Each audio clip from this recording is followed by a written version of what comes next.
If you looked at my life from the outside, you would have thought I was blessed. A good husband, a beautiful home, a future already laid out before me. People envied me. They said, "You're so lucky." But luck has nothing to do with love. Because behind closed doors, behind the walls of my marriage, I was lonely. I was waiting for a man who never came home in the ways that mattered. He gave me money. He gave me a house. But he never gave me himself. And I stayed. God knows I stayed. Out of love. Out of hope. Out of the belief that maybe, just maybe, the man I married still lived somewhere beneath the lies and the silence. But love without respect, that isn't love at all. And so here I am, finally telling the story I once kept hidden. A story of loyalty, of betrayal, and of finding the courage to say, enough is enough. This is my candlelight confession. I met him when I was young enough to still believe in forever. He wasn't flashy, not the kind of man who sweeps you off your feet with roses and promises. No, he was steady. He worked hard, made a good living, and to the outside world, he seemed like the kind of man any woman would be lucky to have. People used to say, "You got yourself a good man." And I believed them. He provided. The bills were paid on time, the fridge was always full, and every holiday we dressed up like the perfect family. But provision doesn't hold you at night. Provision doesn't ask how your day was. Provision doesn't look into your eyes like you're still the most beautiful woman in the world. I married him for love. I didn't care about the size of the paycheck or the car in the driveway. I wanted the warmth of partnership, the laughter of companionship, the safety of knowing I was chosen every single day. And at first I thought I had that. But slowly I began to notice the distance, the late nights at the office, the vague explanations that never quite added up, the way he'd come home, exhausted yet somehow too restless to even sit beside me. I would tell myself, he's working hard for us, dude, for me, for our future. And I tried to be grateful, tried to remind myself that not every man shows love with words or with affection. But deep down I felt something slipping, something quiet, almost invisible at first. A gap opening between us, one excuse, one unanswered question, one cold shoulder at a time. I can still remember the night it hit me, sitting alone at the kitchen table, the food cold, his chair empty. I looked at the clock and whispered to myself, this can't be what marriage is supposed to feel like. That was the first crack, the first shadow, the beginning of a story I never thought I'd be telling. It started with whispers, not shouts. The first betrayal never comes crashing through the door. It creeps in, quiet, almost polite, like it's asking permission to ruin your life. At first, it was the little things. Excuses that sounded too practiced. Phone calls that ended the second I walked into the room. The faint trace of perfume that wasn't mine clinging to his shirt. He'd come home late, brushing past me with a half smile, a kiss on the forehead, muttering something about long meetings or deadlines. And oh, how I wanted to believe him. Because believing the lie was easier than facing the truth. But women, we know. We always know. There's a sixth sense that stirs inside us when love is no longer safe. His tone changed. His eyes shifted. He laughed at jokes I wasn't part of. His phone became a locked vault, glued to his hand like a lifeline. At first he hid it well. But then he stopped caring. The lies got sloppy. The secrecy turned into arrogance. He didn't even bother to cover his tracks. Lipstick on receipts. Text messages left open just long enough for me to catch a name I didn't recognize. He came home with that smug tiredness, the kind that didn't come from working late but from giving his energy, his passion, his time to someone else. The cheating itself. It hurt, yes. But do you want to know what cut me the deepest? His indifference. The way he looked at me like I was furniture in the house, something useful, something convenient, but not alive, not worth fighting for. And still, I stayed. Because when you love someone, truly love them, you fight battles no one else can see. I told myself, maybe it's just a phase. Maybe he'll come back to me. I held on to the memory of the man I married, the one who promised me forever, the one who once touched me like I was the only woman in the world. I replayed every good memory like a favorite song, trying to drown out the noise of the betrayal. I thought if I just held on tight enough, if I just kept loving him harder, maybe he would remember me. But love without respect is nothing but a cage. And every day I stayed, the bars grew tighter around me. There comes a moment in every woman's life when silence becomes too heavy to carry. For me, that moment came in the middle of the night, while he slept soundly beside me, turned away as always. I stared at the ceiling and thought, if he can give his attention to someone else, then I can give mine to myself. So I went back to school. It wasn't an easy decision, and it wasn't glamorous. I was juggling books, late-night studying, housework, and the crushing weight of loving a man who no longer cared if I was in the room. My days bled into nights. Exhaustion clung to me like a second skin, but for the first time in years, I felt a spark of purpose that had nothing to do with him. I wanted him to notice. God, how I wanted him to notice. A simple question. What are you studying? A word of encouragement. I'm proud of you. A gesture. Flowers on the table, a hand on my shoulder, anything to show he saw me. But nothing came. Not once did he ask. Not once did he look up when I walked into the room with heavy eyes from studying all night.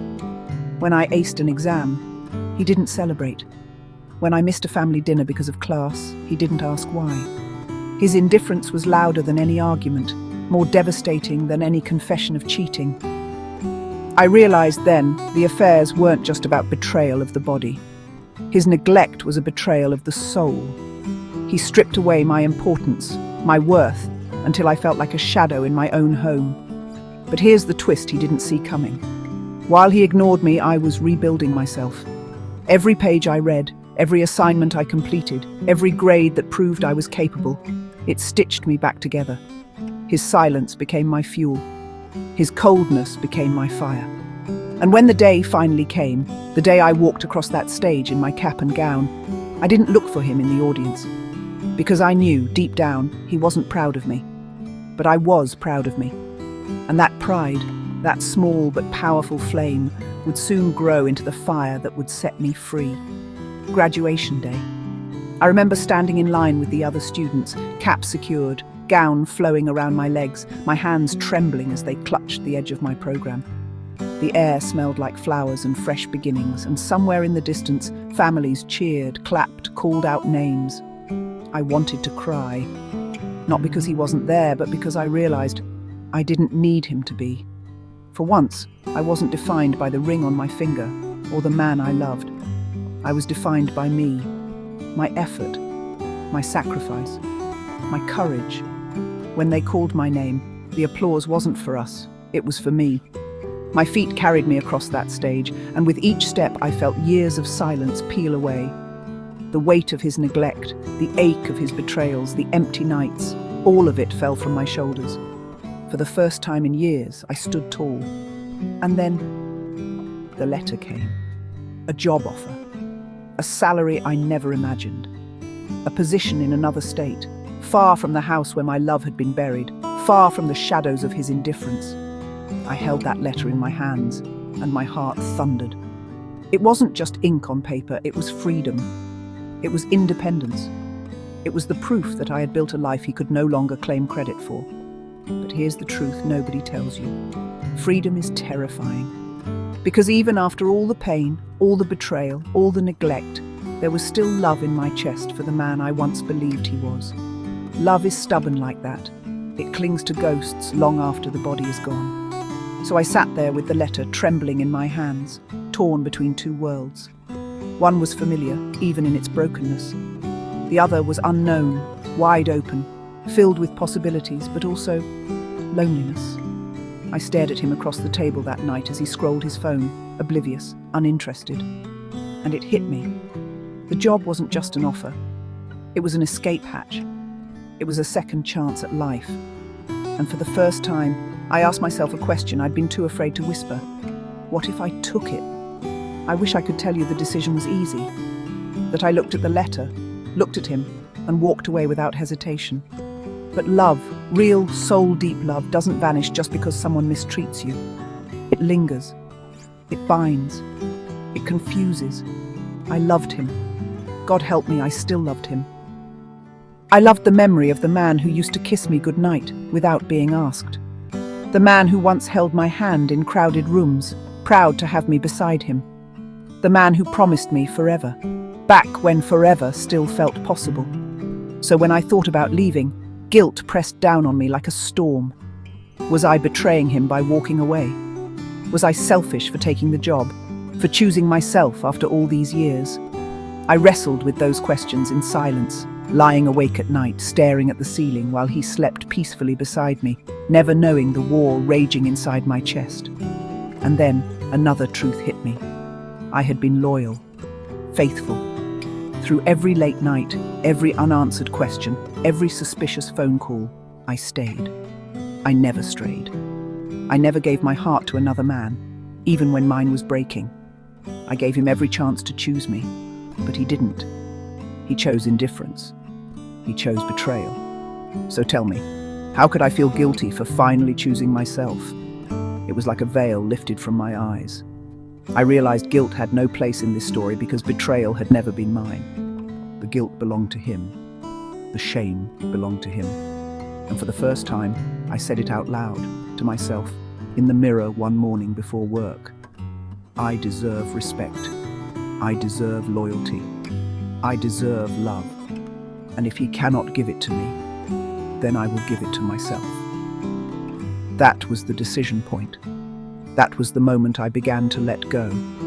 The day I made my choice, it wasn't loud. It wasn't dramatic. There were no slammed doors, no screaming matches, no shattered glass on the floor. It was quiet, powerful, like the calm after a storm when the sky finally clears. I looked at him, sitting there with his phone in his hand, eyes glued to another world that didn't include me. And I realized something crystal clear. He wasn't losing me. He had already lost me. So I stood up. Not physically, not yet. But in my heart, in my soul, I rose. I told myself the words I'd been too afraid to speak. Enough is enough. I accepted the job. I began making plans, small ones at first. Updating my resume, looking at apartments, sketching out what my new life would look like. With each step, I felt lighter, stronger. The guilt melted away, replaced by something I hadn't felt in years, hope. And when the moment comes, and oh, it will come, I'll walk out that door with my head high. Not because I stopped loving him, but because I finally started loving myself more. Here's the truth I wish someone had told me sooner. Provision without tenderness is loneliness. A house without love is just walls. And money? Money will never keep you warm at night. I gave everything. My loyalty, my time, my heart. But he never saw my worth. Now I see it. And I'll never let it be ignored again. This is a warning to some.